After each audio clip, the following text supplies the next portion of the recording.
While the free agency period hasn't even begun yet, San Francisco has been making a lot of moves this offseason. They traded Deebo Samuel, they're set to release Javon Hargrave, and they're in the market for another defensive tackle, with the most obvious choice being Jonathan Allen from the Washington Commanders, who was just cut. This is notable because San Francisco apparently had Jonathan Allen's name come up when they were trading Deebo Samuel to the Washington Commanders, but they believed that he was going to be released, and well, he was. Allen played his college ball at Alabama and was a first-round pick for the Washington Commanders in the 2017 draft, and his 42 sacks ranked 10th all-time in Washington's franchise history. He also has athleticism San Francisco loves out of a defensive lineman. He comes in at 6'3", weighing 300 pounds, ran his 40-yard dash in 5 seconds and his 10-yard split in a blistering 1.74 seconds. A big reason the Washington Commanders decided to move off the two-time Pro Bowler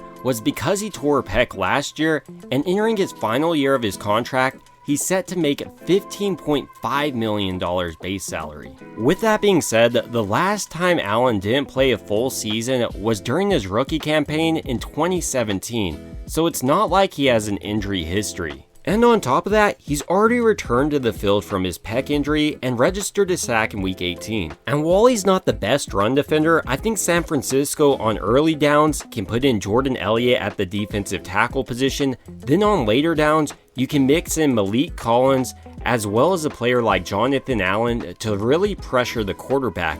I think Chris Kacerix has so many creative ways in which he rotates in defensive linemen that he could have a lot of success with San Francisco. I also think that Jonathan Allen won't be too expensive for San Francisco to sign. Obviously, if he goes in the range of $20 million a year, they're not going to do that. But $10 million, I could definitely see them bringing in a player of Allen's caliber, and then younger players like Evan Anderson gets to learn from him. But more immediately, a player like Nick Bosa won't have to do it all by himself.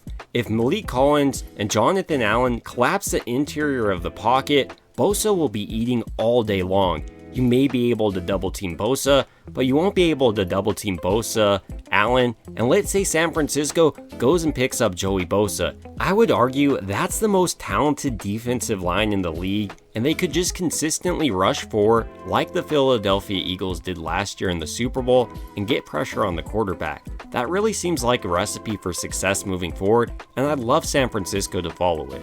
And I've already talked about this point before, but I think this frees them up to do whatever they want to do in the draft. I would really like them to address several key areas of concern this offseason during the free agency period. Let's say even if they go out and sign a couple of offensive linemen, just to give them the flexibility to pick out the best player available in the draft. I would really just hate to see San Francisco consistently reaching in this draft because they need these positions. Like, if they don't go out and do anything during this free agency period, that's probably what's most likely going to happen. That's not saying Jonathan Allen is the perfect player for San Francisco. He is 30 and John Lynch wants to make this team younger, but if you give him a 1-year deal and he's able to teach younger players maybe just 1 or 2 tricks, I think that's a win for your team, especially if you're able to pair him with a player like Joey Bosa this free agency. Your defensive line sure may not have gone younger, but instantly it's an upgraded defensive line from last year, and I think would make this team Super Bowl favorites.